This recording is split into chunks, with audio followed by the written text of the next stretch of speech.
தேவனுக்கே மகிமை உண்டாவதாக. தேவன் உங்களை இன்று பார்த்து சொல்கிறார், நீங்கள் எதை குறித்தும் நீங்கள் கவலைப்பட்டு கொண்டிருக்க வேண்டாம். உங்களுக்கு வேண்டியது அவருடைய வார்த்தை. அது இன்று அவர் உங்களுக்கு அதை தயவாய் அனுப்புகிறார். 2 தெசலோனிக்கேயர் 2:17 சொல்லும் பொழுது அவர் அதை நீங்கள் வாசிங்க. அதை வாசிக்கும் பொழுது அவர் சொல்லுகிறார், உங்கள் இருதயங்களை அவர் தேற்றுவாராம். எப்படி? அவருடைய வசனத்தினாலும் வார்த்தையினாலும் உங்களை தேற்றுவாராம். அவருடைய வாயின் வார்த்தைகளால் இந்த உலகத்தை சகலத்தை சிருஷ்டித்த தேவன் உங்கள் பக்கமாக இருக்கிறார்.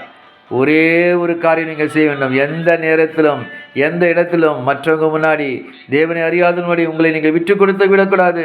அந்நிய போதனைகளுக்கு நீங்கள் ஒத்து போகக்கூடாது.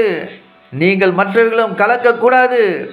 நீங்கள் கிறிஸ்துவர்களாக வைராக்கியம் இருந்து அவர் நாமத்தை மகிமைப்படுத்துகிறபடியால் உங்களை எந்த சேதமும் வந்து சேராது. கர்த்தருடைய வசனத்தினாலும் வார்த்தையினாலும் உங்கள் இருதயங்களை அவர் தேற்றுகிறார். நீங்கள் வீட்டிலும் வெளியிலும் சகலத்திலும் வெற்றி உள்ளவர்களாக இவ்வாழ்நாளும் இருப்பீர்கள். இந்த வசனம் உங்களை தேற்றுகிறது. உங்கள் இருதயம் பலப்படுகிறது. உங்கள் இருதயம் வாழ்ந்திருக்கும். நீங்கள் எல்லாவற்றிலும் நீங்கள் ஜெயங்குழலாக இருப்பீர்கள். இன்று முதல் உங்களை கர்த்தர் ஆசீர்வதிக்கிறார். உங்களை ஆவிக்குரிய பிரகாரமாக உங்கள் இருதயங்களை கர்த்தருக்குள் சுலப்படுத்துகிறார். அவரை நோக்கி பாருங்கள். ஆம், கர்த்தர் சொல்லுகிறார், என்னை நோக்கி பாருங்கள், என் முகத்தையே தேடுங்கள் என்று சொன்னார்.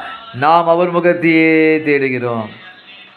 அதனால் நமக்கு வெற்றி நிச்சயம், தோல்வி இல்லை. நாம் சகல நன்மைகளும் பெற்றுக்கொள்வோம். இந்த வசனம் நம்மில் இன்று பலத்த கிரியை செய்கிறது. நாம் வெற்றியை சுதந்திரித்துக் கொள்வோம். சகல நன்மையை சுதந்திரித்துக் கொள்வோம். இயேசு கிறிஸ்து நாமத்தில் ஆமேன், ஆமேன்.